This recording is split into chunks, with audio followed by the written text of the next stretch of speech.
Wanted to pull this headline up just to kind of show how well the game is selling. This is from 34 minutes ago, so it's doing pretty good. I also would like to point out that two GameStops that I went to didn't get as many copies as they would have liked. One didn't even get enough for all their pre-orders. This is largely due to everything that's going on right now. It's hard to get production going for stuff like this. I wonder how well the game would have sold if there would have been copies available everywhere, but who knows? The game is a success either way. I think digital sales are probably a lot higher than normal. I bought the game digitally because I wanted to make sure I would be able to play it, and it is a fantastic game. However, the game is coming off of the heels of The Last of Us 2, and the difference between this game and The Last of Us 2 is gamers are universally praising this game and loving it. Despite it's got some flaws here and there. It's not a perfect game, but it is an excellent game. It's a great game. It's a great game. If anything, I would say, sometimes you do a repeat of certain missions, but I enjoy doing them because I really like running around being a samurai. But I can see the complaints there and some of the side quests that people talk about. I'm having a ton of fun regardless. Last of Us 2, is not as universally praised. And a lot of people, there's a lot of mixed reactions to that game. Unless you look at critics, they'll complain about the game and still give it a high score. So a lot of people are upset about this game. And I do think The Last of Us 2 backlash has a lot to do with the reason that critics are putting this game down. But I found this article, actually it got sent to me, and it's disgusting. So it's, of course, from Polygon. And I've got some good news about Polygon at the end of this video for you, which will make you feel pretty good, I think. I'm not going to read the whole thing because it's full of ridiculousness. I think I'm going to go over it tomorrow in a live stream and read the whole thing and go over it and really talk about it. But this is disgusting. So Polygon not only attacks the game, they also attack the creators for the usual reason. You already know what that is. It's because it's a bunch of Westerners making an Eastern game. So they're culturally appropriating it. Though they never outright say that. It's pretty much what they're saying in the article. But they go a step above that. They attack the leaders of Japan, Japan's history, Japan's romanticizing of samurai. They attack the samurai, and the samurai aren't perfect. And I'll get into that when I go through the article a little bit. But they pretty much call, in a summary, they call the people of Japan racist xenophobes in a lot of ways. And it's kind of disgusting. All over a video game that they don't like. They decide to attack the politics of Japan, the country, its history, and its people. I was blown away. I was blown away by that they did that. The goal of you, and you can do this and get away with it. And it's okay to call them all those things because they're on the wrong side of history, as they would put it. It's really funny. All these outlets, Polygon and Kotaku and, whatever you want to call them, the SJWs, NPCs, Puritans, they're all under the same umbrella. They all hate Japan. That seems to be an ongoing thing. Despite being all against colonialism, as they put it, they want to go and colonialize Japan with their values and get rid of Japan's values. It's very strange, and they don't quite understand it. They see it as okay to do because, well, they're improving the nation.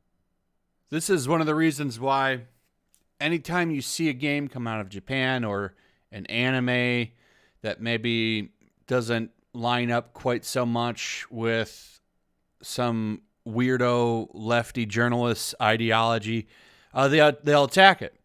When they bring games over here from Japan, how many times have we seen them making changes to the translation and so on and so on? Persona Persona 5, that had a lot of backlash in the community because of that. Sony taking drastic steps with anime girls, yet they allow all kinds of crazy stuff in The Last of Us 2 with Abby. If a scene, like there's a certain like hookup scene, I'll say, in that game where they show a lot of pretty hardcore stuff. But if that were to be an anime couple, that would have been heavily censored and probably not even included in the game. It's just something that I think a lot of people have noticed. They just don't seem to like Japan. And this article really, really shows that.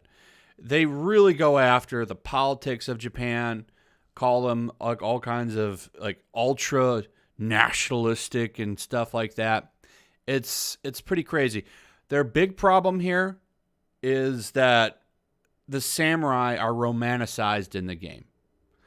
The game should have talked about classism because the samurai were, and we'll get to, because some people are calling them problematic police. Oh yeah, it's just another glorification of cops. Copganda. Stuff like that. That was a user responding to Polygon's Twitter post that I'll get into. But half the article is sent attacking Japan's history, which isn't perfect. No country's history is clean and perfect.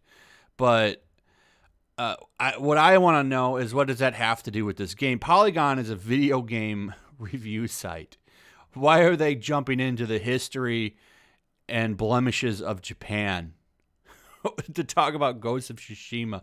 This whole article can be summed down to butthurt over the fact that Westerners made the game and that samurai don't run around beating up peasants that they feel like because they feel like it because they see the peasants as a lower person, which is true. They did.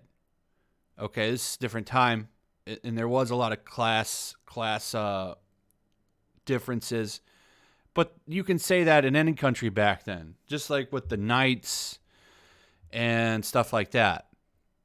But they think that should have been the focus of the game, and you should have been made to hate the samurai during the game, which would go totally against the point of the game.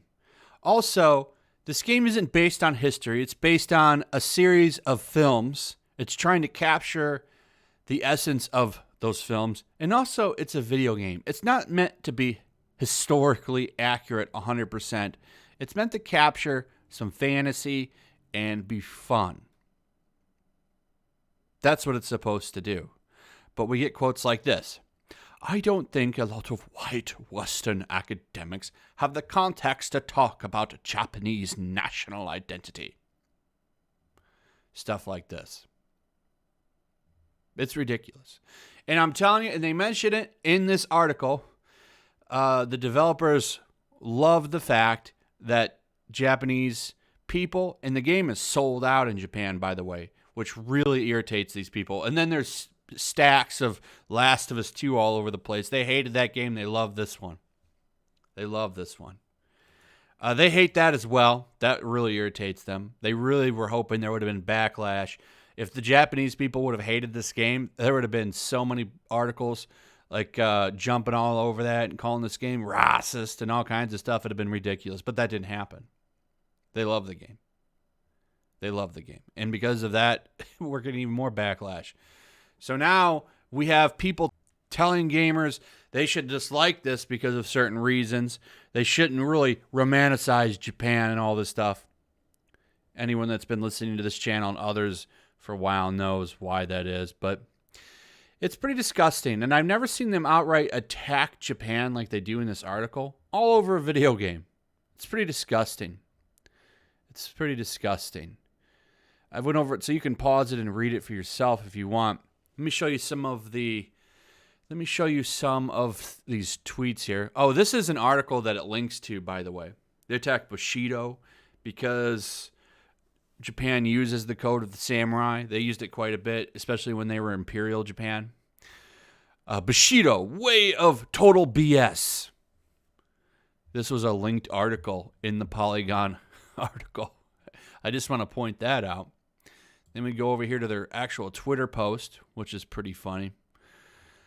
Ghost of Tsushima paid homage to Kurosawa, but the traditions of samurai can't be untangled from how Japanese politicians talk about the code. You get this guy, keep politics out of my games. Me, yes, inject the politics directly into my veins. Now everybody wants that. Some of us want escape. That's the whole point of the video game, to me, is escapism. Isn't life hard enough?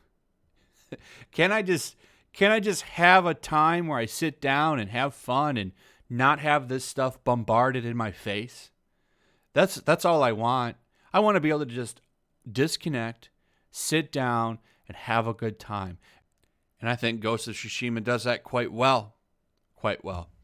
Got one more tweet right here. Game low-key comments on how samurai of the age are poopy cops, basically called in to handle situations with just their swords and wits. And one mission kind of calls out how often the sword is the preferred option. This is, of course, the side mission when you help a healer go around and help some people that have been hurt because of the invasion. And that does happen in the game, but it's not really, it's like 20 minutes out of a 100-hour game, however you choose. I'm going to probably end up putting 100 hours into this game by the pace that I'm going at it. And I'm fine with that. I like the game a lot. So we got this one. The issue is that the game never comments on it in terms of class. Without any historical knowledge, I don't think anyone who played could have guessed that the peasants are forced to give all their rice to the samurai, or that they regularly treated them worse than the Mongols did. That's the point. So the game has to be about classism and ethics and demean the samurai to make this a good game. And that's not what people want. And they don't understand that. I would love for all these people that hate this game to make their own samurai game. And let's see how well that one sells. Nobody wants to run around being told what a piece of junk they are. Nobody wants to play that. And it's even worse in video games because in some respects you become the character. It's a little bit different in video games compared to watching a movie or reading a book or whatever. In video games, you kind of immerse yourself and you kind of become the character in a lot of ways. You're like, I did this. I finished it. I did this in the game. It feels like it was you, which makes putting a bunch of political nonsense in the game even worse, at least in my opinion. Maybe you disagree with me. That's fine.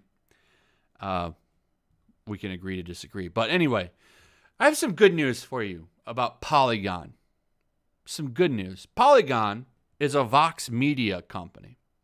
Okay, you can look at the list of companies Vox owns right here. BuzzFeed, Refinery29, Thrillist, Vice Media, WeWork, Warby Parker, Magic Leap. Vox isn't doing too well. Vox is having a real hard time right now. This is from July 14th, not that long ago. Another round of layoffs coming for Vox Media. I don't think Vox Media is going to be around next year. Okay, all this nonsense that they put out, like this article, that's not going to be around next year. I think a lot of these companies are going to fold. And you know what? This is, I normally wouldn't want to see something like that, but I do believe outlets like Vox really do harm the country. They harm the world with takes like this because they've caused a lot of problems. So to see Vox go bye-bye, hey, they did it to themselves with all this nonsense, putting out articles like this one that I just went over, and several others. How much damage has Polygon done to the gaming community? I can only wonder. Polygon be one of the first outlets to go. BuzzFeed is already on the chopping block almost, from what I understand. And Vox ain't doing too well. So that's the good news. And I think that's a good way to end the video. I think you're going to see a lot of these companies vanish this time next year. Anyway, That's all I got. Let me know in the comments what you think about all this. Also, if you would, please throw a like up, share the video. If you're new, please consider subscribing. Subscribe, or make sure you're still subscribed also. Check the notification bell. Make sure you got that hit, and I'll see you guys on the next one. Peace. Also, if you want to help support the channel, check out my Teespring store. There's a link in the description. You can find some merchandise in there that you might want to check out.